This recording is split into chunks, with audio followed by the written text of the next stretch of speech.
Hi, listeners. Stories have so much power, and so does whoever controls the narrative. It is time that we dissect and analyze these stories. I am Vipul, and this is Folk Tales.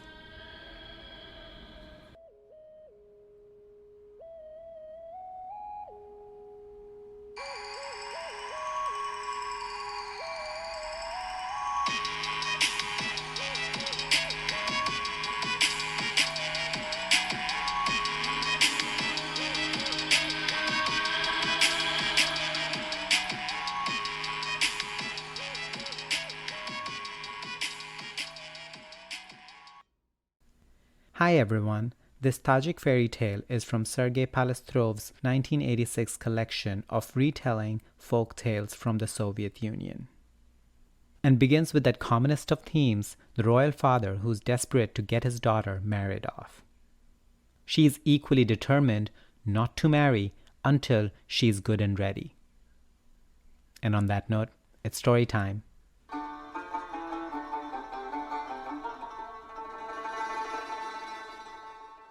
The Padishah has his viziers search for a man who can live up to the princess's standards, and when they fail, sets off to look for himself.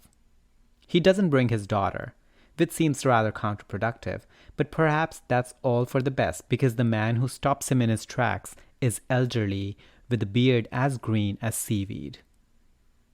He's seated by a river, writing on white pebbles that he then throws into the river. When the Padishah rides up to question him, the old man explains that he is telling futures. Whatever he writes will come to pass. The Padishah asks him what will become of his beautiful daughter, who intends to marry only the handsomest man in the world. The old fortune teller smiles wickedly, tosses a pebble in the river, and announces, "Your daughter will marry neither a pauper nor a laborer. She will marry a slave." This is not what the Padishah hoped to hear.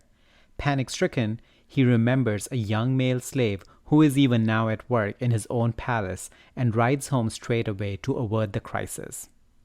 Luckily, the princess is still unmarried when he gets there, and he goes into a huddle with his viziers to decide how best to keep things that way. "Woe unto us, woe," he wails. "That wretched slave intends to marry my daughter. What am I to do?" "Chop off his head," suggest the viziers. Of course, that's their solution. They are viziers. Why does he even have viziers? Hasn't anyone told him that they're always bad news? He takes their advice, though, and sentences the slave to death. When the slave assures them he really does not want to marry the princess, the viziers say that's an equally good reason for him to die. There's no way to win in this situation. Fortunately, the slave has someone in his corner, though he doesn't know it yet.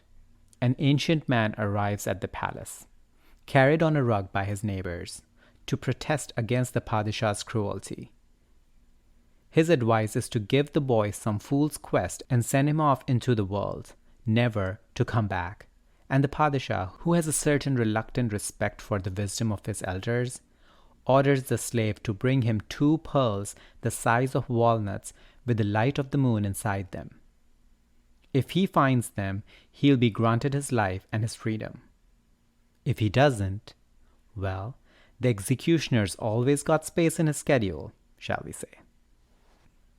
The slave sets off. For a long time he merely wanders, lost and ridiculous on a quest no one, at least of all himself, expects to be achievable. Then he comes to the bank of a river, where he meets with a green-bearded old man. As has become his practice, the slave politely asks if the stranger knows where the moonglow pearls are to be found. "You are as trusting as a child, I see," the old man sighs. "I know who sent you and why. Oh well, I've got to help you." It's nice to see the freaky agent of fate taking responsibility for his actions for once, I must say. The old man steps into the river and emerges with an armful of glowing pearls. His advice is to give the Padishah only the 2 pearls he asked for, and then wait to see what happens. The slave thanks him gratefully and returns to the palace. The Padishah, when he sees the pearls, thinks quickly. It doesn't suit him to let a slave go free. He wants him dead. So he accuses the boy of stealing the 2 pearls from the palace treasure box instead of finding them for himself. The slave quietly opens his bundle and lets the rest of the jewels spill onto the floor, leaving the Padishah silenced. For a little while anyway. It's not long before he's gathered his viziers again for another conference. They are still stuck on the idea that the slave means to marry the princess, so the Padishah goes back to Plan A, also known as Plan X.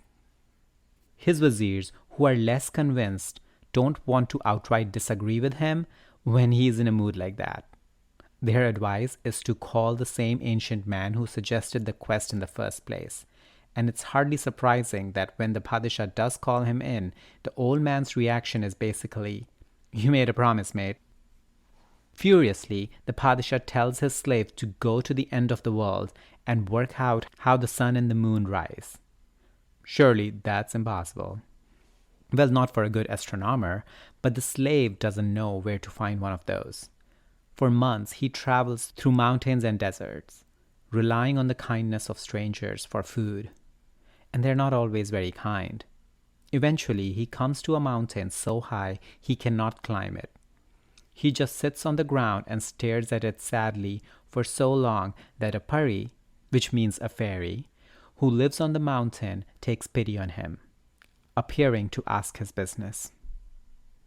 After he explained his quest, she tells him to close his eyes, and when he opens them again, he finds himself at the top of the mountain in a green meadow.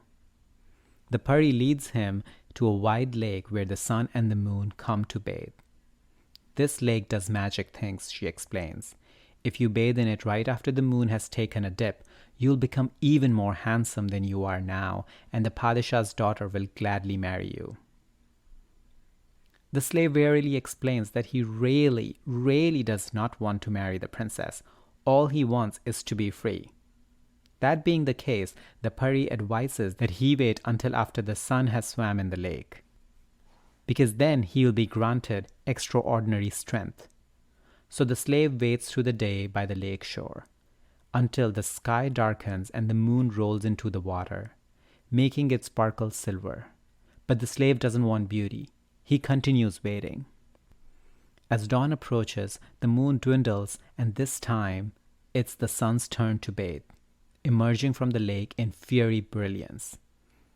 At last, the slave can dive into the water, drinking and swimming and letting the strength of the skies soak into his body. When he grabs a branch to pull himself out of the water, he accidentally pulls the whole tree in. He discovers a shield, sword, and armor hidden among its roots, and a horse nearby for the journey home. He showers the pari in gratitude, and her only request in return for her help is that he uses his strength with kindness. The slave promises he will, once he's settled up with the Padishah, whose daughter is still not married. The Padishah is getting rather desperate when a young knight shows up outside the palace and the princess actually takes a fancy to him. A feast is thrown in the hope of convincing the handsome stranger to stay and get married. Even after the slave reveals who he really is, the Padishah is willing to cut his losses and take him on as a son-in-law. "Marry my daughter," he tells the slave, "and I will give you your freedom." "Then you don't rightly know what freedom means if you want to give it to me in addition to your conceited daughter," the young man retorts. "When I wore the rags of a slave, I did not seem a human being to you and your daughter." Outraged, the Padishah calls for his guards, but the slave throws them aside easily with his newfound strength, and his former master runs away.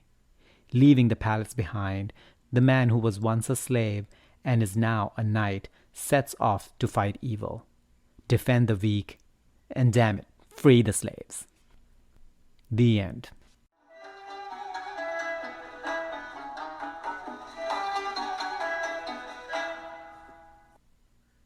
Does this mean either the princess will marry a completely different slave, or the fortune teller by the river was a tricksy charlatan?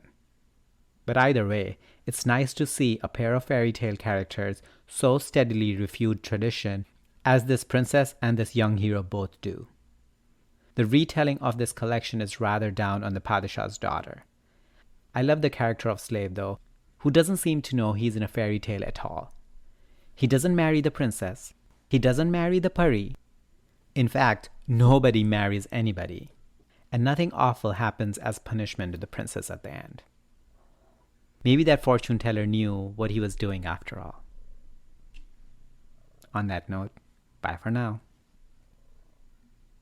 Let me know your thoughts on the story and our discussion by emailing me on woketalespodcast@gmail.com or through social media at woketalespodcast on Instagram and woketalespod on Twitter.